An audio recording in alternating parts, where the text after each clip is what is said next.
नमस्कार दोस्तों, आज मैं आपको कार्तिक मास में नित्य नियम से सुनी जाने वाली धर्मराज जी की 5 कहानी सुनाने जा रही हूँ। प्रेम से बोलिए धर्मराज जी की जय हो, कार्तिक मास की जय हो। एक गांव में एक वैश्य रहता था। वह बहुत ही पापी था। उसके पिछले जन्म के किसी पुण्य के कारण एक दिन उसकी भेंट एक महात्मा से हुई। महात्मा जी ने कहा, तुम्हारी मृत्यु 11 दिन बाद हो जाएगी और तुम्हें तुम्हारे कर्मों के वजह से बहुत भयानक सजा मिलेगी। वह आदमी गुरु का पैर पकड़ लिया और बोला, मेरे पापों का सजा न मिले इसका उपाय पूछने लगा। तब संत ने कहा कि तुमने एक ही पुण्य किया है, मुझसे बातें करके। धर्मराज जी इस मिलन का कोई मूल देना चाहे तो उनके बदले तुम मुझसे मिलने की बात करना। फिर संत के बताए अनुसार उस मनुष्य की मृत्यु हो गई। जब वह धर्मनगरी में गया तो वहाँ चित्रगुप्त जी उसके 2 पल के सत्संग के बदले कुछ भी मांगने के लिए बोले। तब उस इंसान ने संत से मिलने की इच्छा जाहिर करी। तब उसको संत के पास लाया गया। तब संत ने उससे धर्मराज जी के 7 दिन के व्रत करवाए, उद्यापन करवाए। 7 दिन के व्रत, उपवास और धर्मराज जी के नित्य नियम निभाने से उसको स्वर्गलोक की प्राप्ति हुई। हे धर्मराज जी, अपने सभी भक्तों पर ऐसे ही अपनी कृपा बनाए रखना। प्रेम से बोलिए धर्मराज जी की जय हो, कार्तिक मास की जय हो। एक बार की बात है, एक नगर में एक राजा रहता था। उसकी 2 रानियां थीं। छोटी रानी राजा को अति प्रिय थी क्योंकि वह बहुत सुंदर थी और पैसे वाले घर की थी। बड़ी रानी इतनी सुंदर नहीं थी और साधारण राशि परिवार से थी। एक बार बड़ी रानी राजपुरोहितों के कहने पर धर्मराज जी की कहानी सुनने का नियम लिया। महल में एक ब्राह्मणी आकर बड़ी रानी को धर्मराज जी की कहानी सुनाने लगी। जब छोटी रानी को पता चला तो उन्होंने भी देखकर दासी से कहा कि ब्राह्मणी से कहना कि कल से धर्मराज जी की कहानी पहले मुझे सुनाकर ही बाद में बड़ी रानी को सुनाया करे। ब्राह्मणी ने ऐसा ही किया। पहले छोटी रानी को धर्मराज जी की कहानी सुनाती। छोटी रानी ब्राह्मणी को दक्षिणा में 5 सोने की मुद्राएं देती। ब्राह्मणी बहुत खुश होती। बड़ी रानी तो 1 मुट्ठी ज्वार और 1 मुट्ठी बाजरी दे देती थी। अब ब्राह्मणी दोनों रानियों में भेदभाव करने लगी। ब्राह्मणी छोटी रानी को बड़े ही धीरे धीरे और अच्छे से धर्मराज जी की पूरी कहानी सुनाती क्योंकि वह उसे 5 सोने की मुद्राएं देती थी, जबकि बड़ी रानी को जल्दी जल्दी और अधूरी कहानी सुनाकर चली जाती थी। एक दिन जब बड़ी रानी ने ब्राह्मणी से कहा कि हे देवी, आप आराम आराम से धर्मराज जी की कहानी सुनाया करो और पूरी सुनाओ। इस बात पर ब्राह्मणी बड़ी रानी पर क्रोधित होते हुए बोली कि मुझे घर पर बहुत काम होते हैं, आप मुझे दक्षिणा भी अच्छी नहीं देती हैं। और दूसरी तरफ छोटी रानी रोज कहानी सुनने के बाद 5 स्वर्ण मुद्राएं दक्षिणा में देती हैं। बड़ी रानी ने कहा, हे देवी, मैं आपको उद्यापन में अच्छी दक्षिणा दे दूंगी। दोनों रानियों ने साल भर में उद्यापन किया। छोटी रानी ने खूब धूमधाम से उद्यापन किया। बड़ी रानी 2 जोड़े ब्राह्मण और ब्राह्मणी को भोजन कराकर उद्यापन किया। उधर छोटी रानी ने ब्राह्मणी को दक्षिणा में बहुत सा धन दिया। ब्राह्मणी धन पाकर बहुत खुश हुई। ब्राह्मणी फिर बड़ी रानी के पास दक्षिणा मांगने गई। बड़ी रानी सोचने लगी कि मैं इसे दक्षिणा में क्या दूं। तभी उसे याद आया कि उनकी माँ ने उन्हें एक लाल रंग की सच्चे गोटे की जरी की साड़ी दहेज में दिया था। बड़ी रानी ने वह साड़ी ब्राह्मणी को दे दिया। ब्राह्मणी सच्चे गोटे की हीरे मोती की जड़ी की साड़ी पाकर बहुत खुश हुई। बड़ी रानी ने ब्राह्मणी से कहा कि यह साड़ी यहीं से बांधकर अपने घर जाओ। ब्राह्मणी ने साड़ी बांध ली और महल से जाने लगी तो छोटी रानी ने देखा। छोटी रानी ने दासी को भेजकर ब्राह्मणी को महल में बुलवाया और ब्राह्मणी से पूछा कि बड़ी रानी ने दक्षिणा में तुम्हें क्या दिया है। तो ब्राह्मणी ने कहा कि सच्चे गोटे की सच्चे हीरे मोती की जड़ी की साड़ी बड़ी रानी ने मुझे दक्षिणा में दिया है। छोटी रानी ब्राह्मणी से बोली कि अब तुम जाओ। यह सब देखकर छोटी रानी आग बबूला हो गई। वह भवन में जाकर बैठ गई। जब शाम को राजा महल में आए तो वह गुस्से का कारण पूछने लगे। उसने कहा कि बड़ी रानी ने ब्राह्मणी को धर्मराज जी के उद्यापन में एक कीमती साड़ी दे दिया है, मुझे वही साड़ी चाहिए। राजा ने कहा कि हे रानी, वह साड़ी तो उनके मायके वालों ने उन्हें दिया था। छोटी रानी ने जीत पकड़ ली। राजा बड़ी रानी के पास गया तो बड़ी रानी राजा को देखकर बहुत प्रसन्न हुई और कई वर्षों से राजा उनके महल में नहीं आते थे। बड़ी रानी ने उनका स्वागत किया, उनके चरण धोकर पिए। राजा ने कहा कि रानी, जो तूने साड़ी ब्राह्मणी को दक्षिणा में दिया था वह वापस मांग लो। वह छोटी रानी को पसंद आ गई है, कल मैं वह लेने आऊँगा। यह कहकर वह चला गया।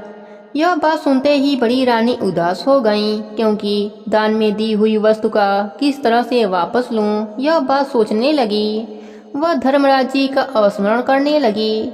स्मरण करते करते रात हो गई। रात के सपने में धर्मराज जी आए और रानी से उदासी का कारण पूछा तो रानी ने सारी बात बता दी।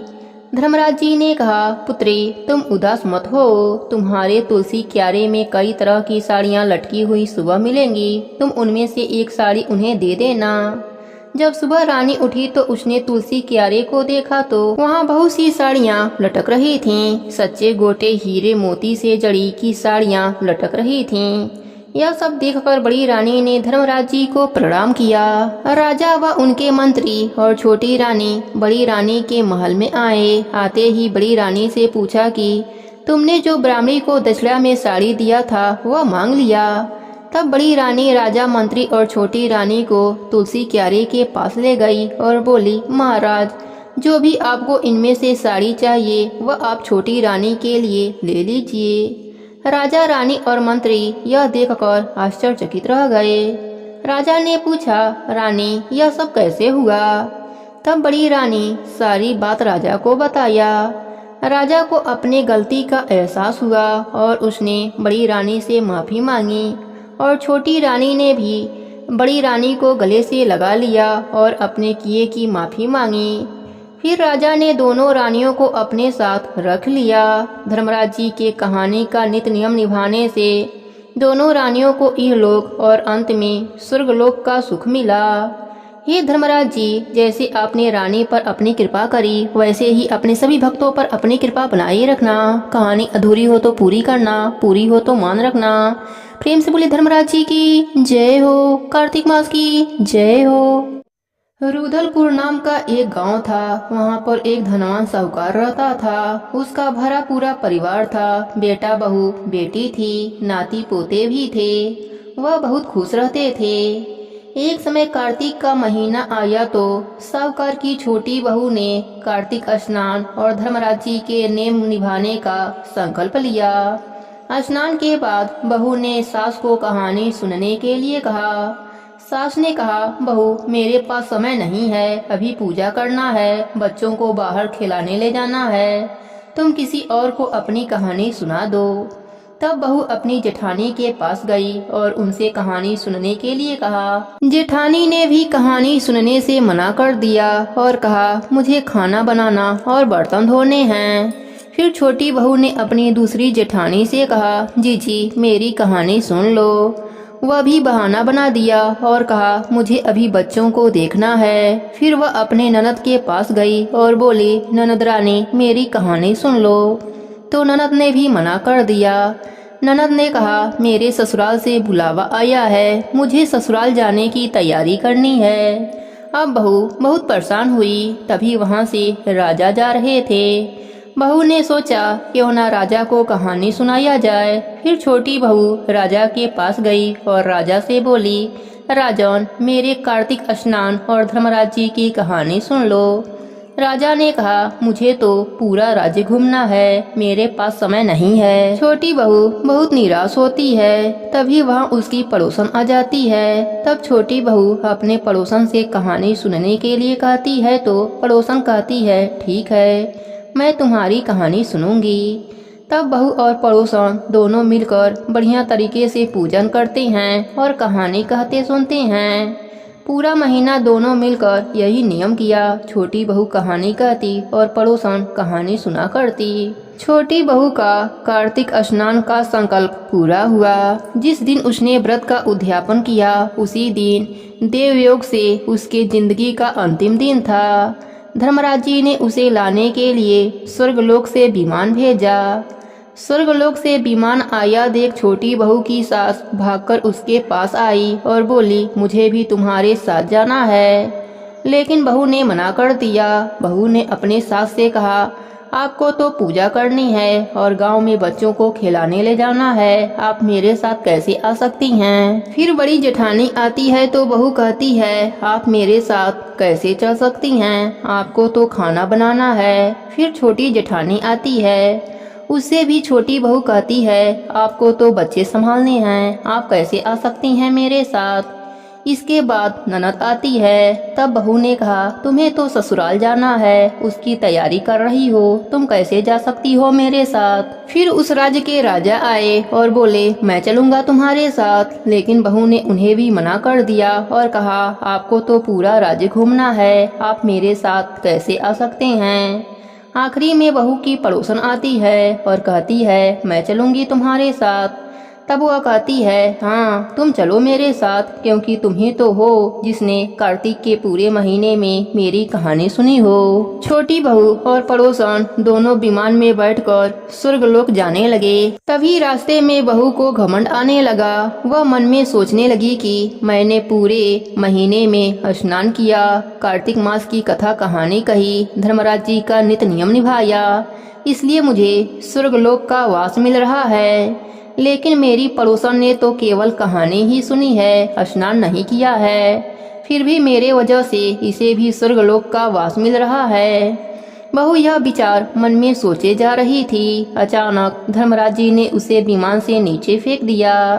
तब बहू ने धर्मराज जी से पूछा, हे प्रभु, मेरा अपराध तो बता दीजिए कि आपने ऐसा क्यों किया। तब धर्मराज जी ने कहा, तुम्हें अभिमान हो गया है, इसलिए तुम यही मृत्यु लोक में रहो। अब तुम कार्तिक आने वाले 3 साल तक कार्तिक स्नान करना, कथा कहानी कहना सुनना, उसके बाद तुम्हें स्वर्गलोक की प्राप्ति होगी। इतना बताकर भगवान पड़ोसन को स्वर्गलोक लेकर चले गए, क्योंकि पड़ोसन ने बिना स्वार्थ के कहानी सुना था। अब छोटी बहू को अपनी गलती का एहसास हुआ। उसने फिर से कार्तिक आने पर कार्तिक स्नान किया, धर्मराज जी का नेम निभाया, कथा कहानी कही, लगातार 3 साल तक किया।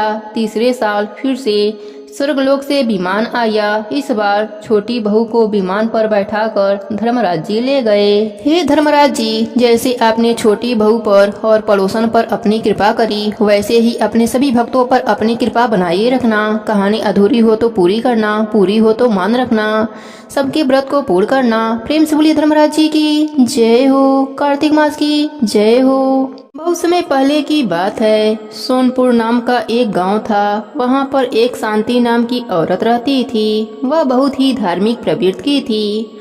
वह रोज धर्मराज जी को भोग लगाती, दिया बाती करती और कथा कहानी सुनती थी।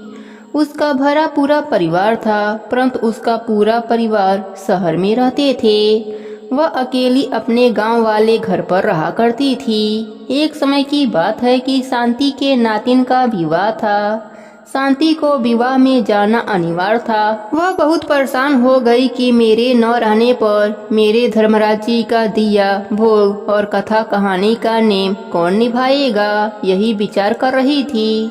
तभी उसकी पड़ोसन उससे चीनी मांगने आई। तब शांति उससे पूछने लगी, क्या तुम मेरे धर्मराज जी का पूजा 4 दिनों तक कर सकती हो? तब पड़ोसन बोली, मुझे तो पता ही नहीं है कि धर्मराज जी का पूजा पाठ कैसे करते हैं। अगर आप पूरा विधि विधान बता देंगी तो मैं अवश्य ही कर दूंगी। तब शांति ने धर्मराज जी की मूर्ति को पड़ोसन को देते हुए बोली कि सुबह शाम घी का दिया जला देना, भोग लगा देना और धर्मराज जी के कथा कहानी का नेम निभा देना। इस प्रकार सारी बातें बताकर शांति शाम को अपने बेटे बहू के पास चली गई। इधर पड़ोसन ने धर्मराज जी को भोग लगाया और वहीं बैठ गई। बोली, धर्मराज जी आप भोग लगा लीजिए, तब कहानी सुनाऊंगी और खाना खाऊंगी। पड़ोसन देखती है कि भोग तो वैसा ही पड़ा है, धर्मराज जी महाराज भोग को समाप्त नहीं कर रहे हैं। अब तो पड़ोसन को बड़ी चिंता हुई। सोचने लगी, अगर धर्मराज जी कुछ खाएंगे नहीं तो पतले हो जाएंगे, और पतले हो जाएंगे तब शांति धर्मराज जी को पतला देखकर मुझसे झगड़ा करेगी। पड़ोसन वहीं पर बैठकर सब सोचती है और बार बार कहती है, प्रभु आप भोग लगा लीजिए। इस प्रकार 48 घंटे हो जाते हैं, ना भोग समाप्त होते हैं, ना ही पड़ोसन वहां से उठती है।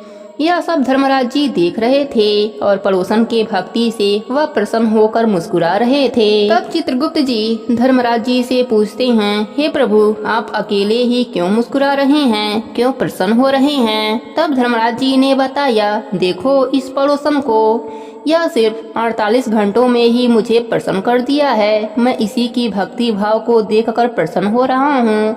मैं जा रहा हूँ इसको दर्शन देने।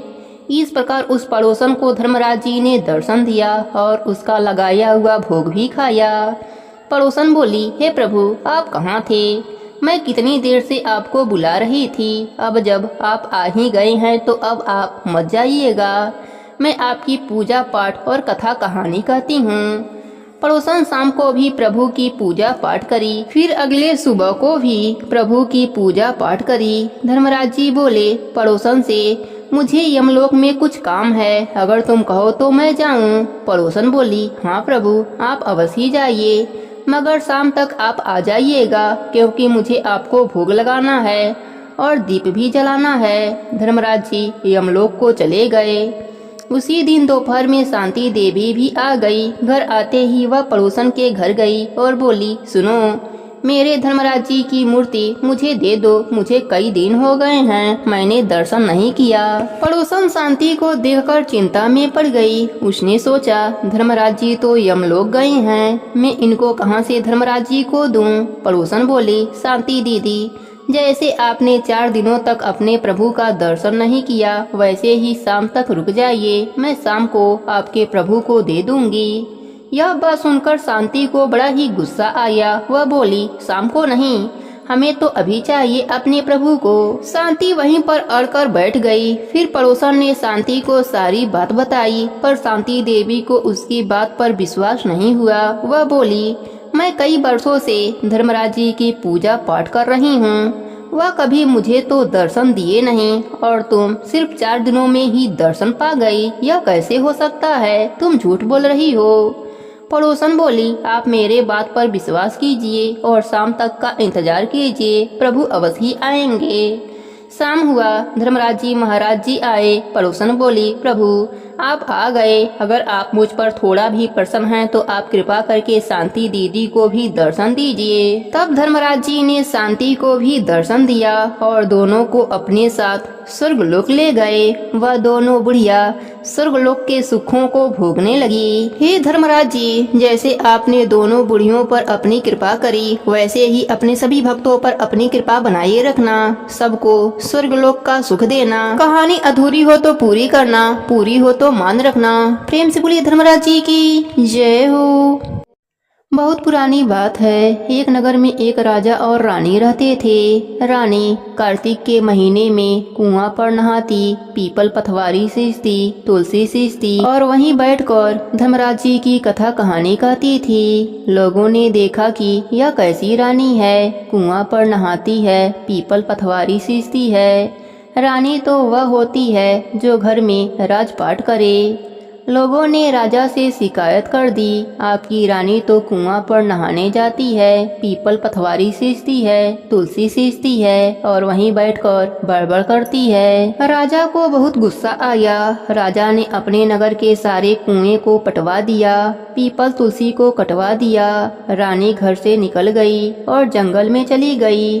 भगवान की कृपा से वहीं पर कुआं खुद गया, पीपल पथवारी का पेड़ लग गया, तुलसी का पेड़ लग गया। रानी अब कुआं पर नहाती, तुलसी पीपल पथवारी सींचती और वहीं बैठकर धर्मराज जी की कथा कहानी कहती थी। इधर राजा का राजपाट सब चौपट हो गया। राजा बोला, जब से रानी गई हैं तब से मेरा यह सारा राजपाट धन दौलत सब बर्बाद हो गया है। राजा रानी को खोजते हुए जंगल में आया। राजा वहां पर देखता है कि यहाँ कुआं भी है, पीपल पथवारी तुलसी का पेड़ भी लगा है। रानी वहीं बैठकर कथा कहानी कह रही है। राजा ने रानी से कहा, तुम हमारे साथ चलो। जब से तुम घर से निकली हो तब से सारा राजपाट सब चौपट हो गया है। तब रानी बोली, जब हमारा कार्तिक पूरा हो जाएगा तब हम चलेंगे। फिर राजा भी वहीं रहने लगा। राजा रानी दोनों ने पूजा किया। कार्तिक मास पूरा हुआ और उन्होंने राई दामोदर जी माए। फिर राजा और रानी नगर में आए। रानी को महल में घुसते ही सारा राज पहले जैसा हो गया। राजा अपने पूरे राज्य में घोषणा करा दिया कि कार्तिक मास में सभी लोग कार्तिक स्नान करना, भगवान की कथा कहानी सुनना। राजा अपने रानी के साथ हर साल कार्तिक स्नान करता और धर्मराज जी का कहानी सुनता था।